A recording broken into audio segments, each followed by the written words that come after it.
Είμαστε οι Painful Gamers και καλώς ήρθατε σε ένα ακόμα βίντεο στο κανάλι μας. Σε αυτό το βίντεο θα σας δείξουμε κάποια PC games τα οποία έχουν αξία για εμένα και το φίλο μου τον Γιώργο και μπορεί να είναι λίγα, αλλά πραγματικά είναι πολύ ωραία και αξίζει να ασχοληθείτε με αυτά. Ξεκινάμε με το Football Manager 2008. Ένα παιχνίδι που ήταν το κλασικό Football Manager με κάποια ακόμα game modes και διαφορετικές λειτουργίες στην ομάδα και αυτά. Football Manager 2011.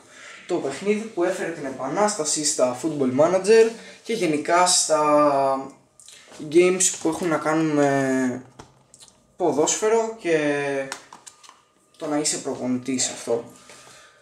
Billy Blade Temple of Time. Ένα παιχνίδι που έχω παίξει ατελείωτες ώρες, προσπαθώντας να νικήσω το παιχνίδι σε όλα τα επίπεδα, με όλες τις δυνατότητες, και ήταν πραγματικά ένα πολύ ωραίο παιχνίδι με πολύ ωραίο story, γραφικά. Hitman Blood and Money. Μια ιδιαίτερη έκδοση του Hitman.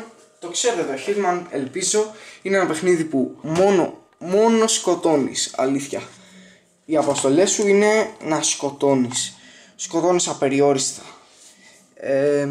Διάφορα όπλα, νέα γραφικά και κάποια ωραία game modes, διάφορες καινούργιες αποστολές και ήταν ένα ωραίο παιχνίδι γενικά. Το τελευταίο παιχνίδι είναι το Diablo 3.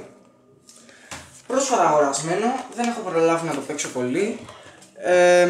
Το παιχνίδι είναι εδώ μέσα. Μισό λεπτό να το ανοίξω, να βγάλω μέσα από εδώ το κουτί του. Το είχα πάρει σε αυτό το edition, καθώς το είχε βγάλει πριν λίγες εβδομάδες η Blizzard σε προσφορά. Δεν θα πω τη τιμή, ούτε θα πω από που το πήρα, δεν κάνω διαφήμιση. Αυτό είναι το Diablo 3. Δεν θυμάμαι αν είναι μέσα ή αν είναι στον υπολογιστή. Ωραία γραφικά, γενικά ένα πάρα πολύ ωραίο παιχνίδι. Να το. Και εδώ στην πολύ ωραία κατασκευή του βρίσκουμε κάποιους χάρτες, κάποια πράγματα που σου δείχνουν τι πρόκειται να δεις μέσα στο παιχνίδι. Αυτά λοιπόν και για σήμερα. Αυτά τα αγαπημένα μου PC games και μερικά ακόμα τα οποία δεν τα έχω εδώ μαζί μου, όπως Chess Master και το Overwatch, το οποίο το αγόρασα πρόσφατα και το παιχνίδι απλά δεν υπάρχει. Είναι πολύ καλύτερο από όλα τα arcade και action games.